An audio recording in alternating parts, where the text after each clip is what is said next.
بسم اللہ الرحمن الرحیم۔ السلام علیکم دوستو، چلیے آج کی کہانی کا باقاعدہ آغاز کرتے ہیں۔ میرا یہ یقین ہے کہ اگر آپ اس ویڈیو کو آخر تک دیکھ لیں گے اور آج اس کہانی کو سن لیں گے تو یقیناً آپ کی زندگی میں ایک چھوٹا سا انقلاب ضرور آ جائے گا۔ چلیے کہانی کی طرف بڑھتے ہیں۔ ایک نوجوان نے درویش سے دعا کرنے کو کہا۔ درویش نے نوجوان کے کاندھے پر ہاتھ رکھا اور بڑے دل سے دعا دی، اللہ تجھے آسانیاں بانٹنے کی توفیق عطا فرمائے۔ دعا لینے والے نے حیرت سے کہا، حضرت الحمدللہ، ہم مال پاک کرنے کے لیے ہر سال وقت پر زکوٰۃ نکالتے ہیں، بلاؤں کو ٹالنے کے لیے حسب ضرورت صدقہ بھی دیتے ہیں، اس کے علاوہ ملازمین کی ضرورتوں کا بھی خیال رکھتے ہیں۔ کام والی کا ایک بچہ ہے جس کی تعلیم کا خرچہ ہم نے اٹھا رکھا ہے، اللہ کی توفیق سے ہم تو کافی آسانیاں بانٹ چکے ہیں۔ درویش تھوڑا سا مسکرایا اور بڑے دھیمے اور میٹھے لہجے میں بولا، میرے بچے، پیسے، کھانا، یہ سب تو رزق کی مختلف قسمیں ہیں، اور یاد رکھو رازق اور رزاق صرف اور صرف اللہ تعالیٰ کی ذات ہے، تم یا کوئی اور انسان یا کوئی اور مخلوق نہیں۔ تم جو کر رہے ہو اگر یہ سب کرنا چھوڑ بھی دو تو اللہ تعالیٰ کی ذات یہ سب فقط ایک ساتھ میں سب کو عطا کر سکتی ہے۔ اگر تم یہ کر رہے ہو تو اپنے اشرف المخلوقات ہونے کی ذمہ داری ادا کر رہے ہو۔ درویش نے نرمی سے اس کا ہاتھ اپنے دونوں ہاتھوں میں لیا اور پھر بولا، میرے بچے، آؤ میں تمہیں سمجھاؤں کہ آسانیاں بانٹنا کسے کہتے ہیں۔ کبھی کسی اداس اور مایوس انسان کے کندھے پہ ہاتھ رکھ کر پیشانی پر کوئی شکن لائے بغیر 1 گھنٹہ اس کی لمبی اور بے مقصد بات سننا آسانی ہے۔ اپنی ضمانت پر کسی بیوہ کی جوان بیٹی کے رشتے کے لیے سنجیدگی سے تگودو کرنا آسانی ہے۔ صبح دفتر جاتے ہوئے اپنے بچوں کے ساتھ محلے کے کسی یتیم بچے کی اسکول لے جانے کی ذمہ داری لے لینا، یہ آسانی ہے۔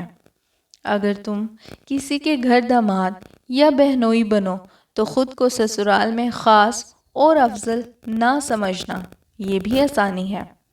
غصے میں بپھرے کسی آدمی کی کڑوی، کسیلی اور غلط بات کو نرمی سے برداشت کرنا، یہ بھی آسانی ہے۔ چائے کے کھوکے والے کو اوئے کہہ کر بلانے کی بجائے بھائی یا بیٹا کہہ کر بلانا، یہ بھی آسانی ہے۔ گلی محلے میں ٹھیلے والے سے بحث مباحثے سے بچ کر خریداری کرنا، یہ آسانی ہے۔ تمہارا اپنے دفتر، مارکیٹ یا فیکٹری کے چوکیدار اور چھوٹے ملازمین کو سلام میں پہل کرنا، دوستوں کی طرح گرم جوشی سے ملنا، کچھ دیر رک کر ان سے ان کے بچوں کا حال پوچھنا، یہ بھی آسانی ہے۔ ہسپتال میں اپنے مریض کے برابر والے بستر کے انجان مریض کے پاس بیٹھ کر اس کا حال پوچھنا اور اسے تسلی دینا، بیٹا، یہ بھی آسانی ہے۔ ٹریفک اشارے پر تمہاری گاڑی کے آگے کھڑے شخص کو ہارن نہ دینا جس کی موٹر سائیکل بند ہو گئی ہو، اگر تم سمجھو تو یہ بھی آسانی ہے۔ درویش نے حیرت میں ڈوبے نوجوان کو شفقت سے سر پر ہاتھ پھیرا اور سلسلہ کلام جاری رکھتے ہوئے دوبارہ متوجہ کرتے ہوئے کہا، بیٹا جی، تم آسانی پھیلانے کا کام گھر سے کیوں نہیں شروع کرتے؟ آج واپس جا کر باہر دروازے کی گھنٹی صرف 1 مرتبہ دے کر دروازہ کھلنے تک انتظار کرنا۔ آج سے باپ کی ڈانٹ ایسے سننا جیسے موبائل پر گانے سنتے ہو۔ آج سے ماں کی پہلی آواز پر جہاں کہیں ہو فوراً ان کے پاس پہنچ جایا کرنا، اب انہیں تمہیں دوسری آواز دینے کی نوبت پیش نہ آئے۔ اور ہاں، آئندہ اپنی بیوی کی غلطی پر سب کے سامنے اس کو ڈانٹ ڈپٹ مت کرنا، کیونکہ یہ بھی ایک آسانی کی قسم ہے۔ اگر سالن اچھا نہ لگے تو دسترخوان پر حرف شکایت بلند نہ کرنا۔ کبھی کپڑے ٹھیک استری نہ ہو تو خود استری درست کر لینا۔ میرے بیٹے، ایک بات یاد رکھنا، زندگی تمہاری محتاج نہیں، تم زندگی کے محتاج ہو۔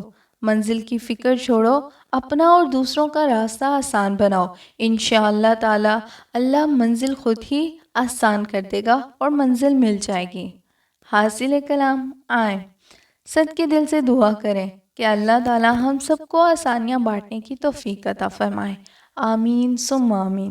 دوستو، اگر آپ کو اس طرح کی چھوٹے چھوٹے واقعات، کہانیاں، اسلامی کہانیاں، واقعات، حقائق اور بہت سی مختلف ہارر اور سچی کہانیاں پسند ہیں تو اس چینل کو سبسکرائب ضرور کیجیے۔